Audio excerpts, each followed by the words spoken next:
Greetings. Welcome to the Vedic Perspective. I'm your host, Ralph Lorino, and I'd like to thank everyone for listening in today, whether you'll be listening live, whether you'll be listening later on in the archive.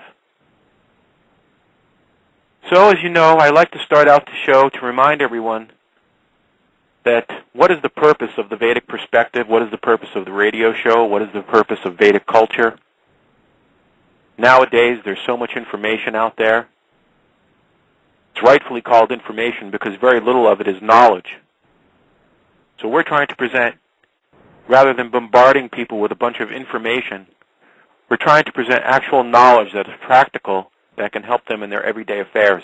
So here's the meaning and the purpose of the Vedic perspective. The Vedic civilization's destination is to go back to Godhead, back home, where there is no birth, no death, no old age, and no disease.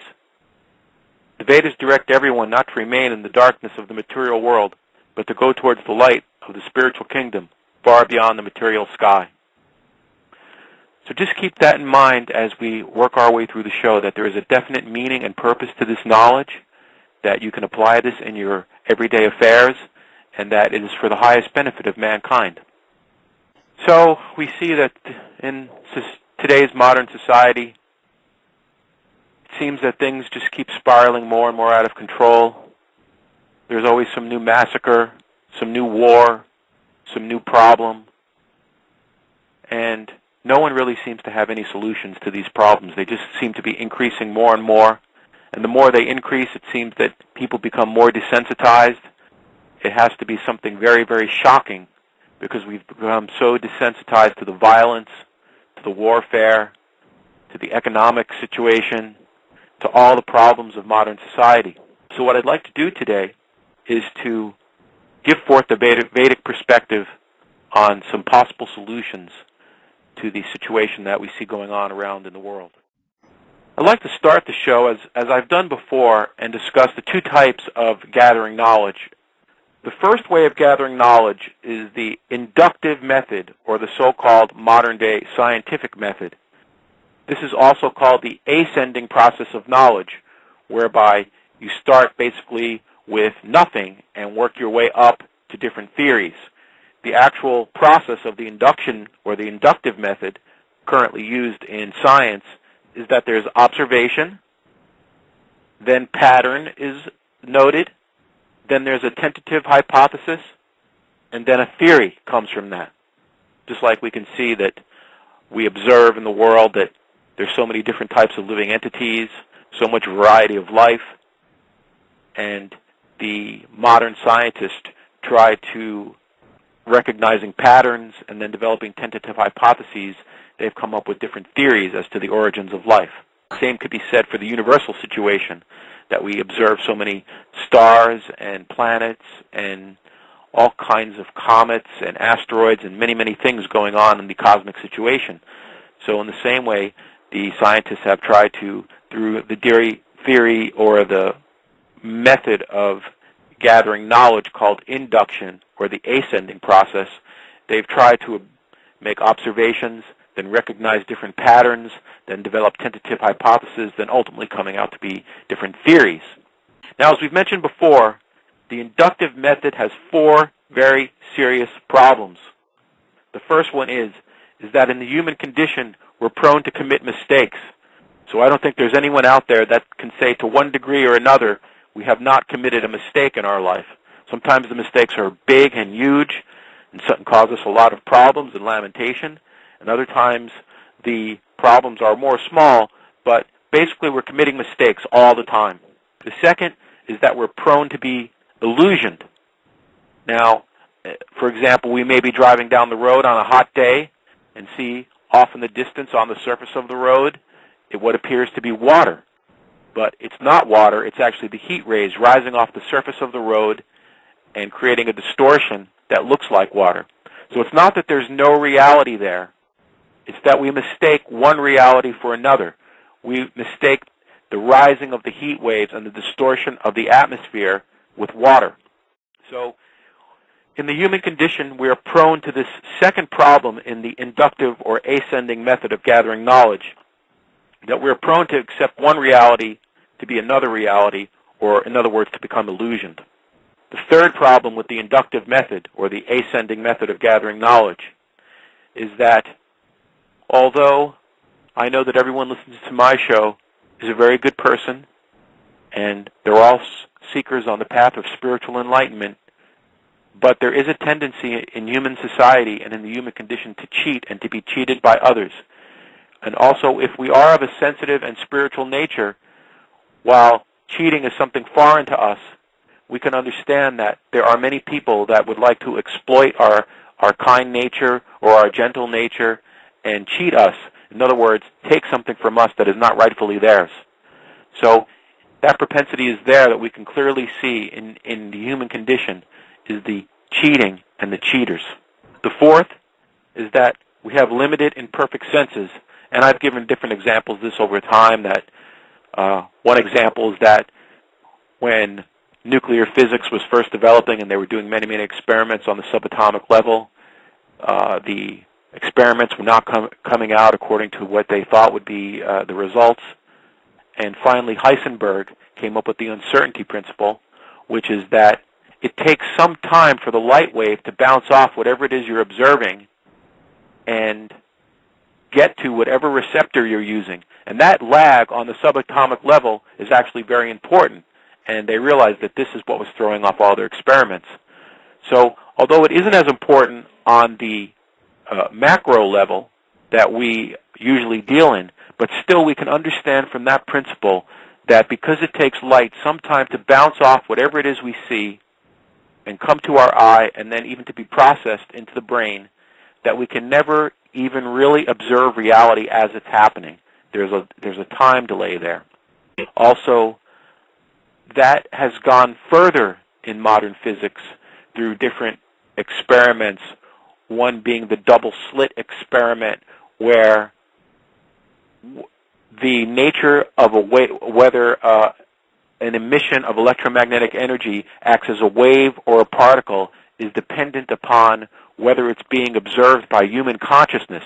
Now, this is actually a fact in modern physics that they've proven over and over again, that energy sources will act differently according to whether there's human consciousness observing that energy source. So that's also part of the uncertainty principle. It all ties into that there's this intimate connection between the observer and the observed. And because our senses are imperfect, it causes differences in the outcome of different experiments. Another example I often give is that when we close our eyes, we can't even see the closest thing to our eye, which is the eyelid. And even if there were a way to catalog all the sights and all the light frequencies of light and all the sound vibrations and catalog all the tastes and all the smells and all the sensual aspects of this material universe in the three dimensions that we exist in space and the one of time, so our four-dimensional universe that we can observe, that again, as spoken of in many great ancient wisdom systems and also as proven again in modern physics, especially through the string theory and other theories, that there are other dimensions. So even if we were able to catalog everything within this universe, the sights, the smells, the tastes, the sounds, which we're not able to, but even if we were, there's other dimensions that are very difficult for us to peer into, and we really have, in modern physics, they're talking about, perhaps hundreds of other dimensions that are existing in this same plane of existence. And also, there could be multi-universes, and this is another aspect that's being brought forth in modern physics. Many different universes existing within the same plane of existence. So, what to speak of the three dimensions that we really can't observe properly, everything that's going on there, what to speak of the other dimensions. So with these we have to admit that we have limited, imperfect senses, and that we will never truly be able to determine with these senses the exact nature of the cosmic universal situation, whether it be on a macroscopic level or on a microscopic level. So that, in a nutshell, is the inductive method or the ascending process of gathering knowledge. Now, the second method of gathering knowledge is the deductive method. This can be simplified by saying that in the deductive method there's a theory, then a hypothesis, then observation, and confirmation. Now, this is also known as the descending process of knowledge. For example, it is very difficult for me using the inductive method or the so-called scientific method or the ascending process to determine on my own who my father is. It would be impossible for me, even with modern DNA testing, it would be impossible for me if I had no idea who my father was to start testing all the men on planet Earth. And then there's also the fact that even these types of tests are not perfect, that they are sometimes gives a false positive or a false negative. And there may be even family members of my actual father who have almost identical genetic makeup. So it would be very difficult for me using the inductive ascending method if I had no idea who my father was to determine who that is. But using the descending method of knowledge, I could just approach my mother, and then when my mother tells me who my father is, because that source of knowledge is reliable and authoritative, it can be rest assured that that person is my father. So this is the second way of gathering knowledge, the deductive or the descending method, which basically in a nutshell is that we hear from reliable, authoritative sources. And if the source is reliable and authoritative, then the knowledge is reliable and authoritative. And it saves us so much botheration of the inductive method because of the four problems of we are prone to commit mistakes, to become illusioned, to cheat or to be cheated, and that the problem of the limited imperfect senses. So this has to, we have to understand that beyond the scientific method, or the inductive method, or the ascending method, that there's another realm of proof and evidence which is excellent in gathering knowledge, which is the deductive or the descending method, or hearing from authority, reliable authority. One thing that I find funny sometimes is that this seems to be very common, that people claim that when you're on a spiritual path or looking for spiritual enlightenment or trying to understand the higher truths of the nature or the universe, they tell you that it's all within you and that you don't need a teacher. Well, first of all, that is a type of teaching. To tell someone that they can gather all knowledge from within themselves and that they can realize their true nature without having a teacher, that in itself is a type of teaching.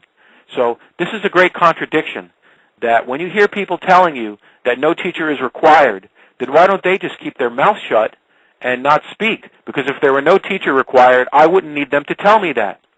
And also, every knowledge that we gather in this world, whether it be reading or writing or arithmetic or even speaking, when a child learns to speak, it's an informal teaching that the parents and the people in the child's life, that by speaking in front of the child, by modeling different speech patterns, that although the ability to speak is inherent within the child, they still need adults and other people in their world to model the proper speech patterns of that particular language in order for the child to master the language. So every substantial knowledge that we learn in this world, we have to be taught.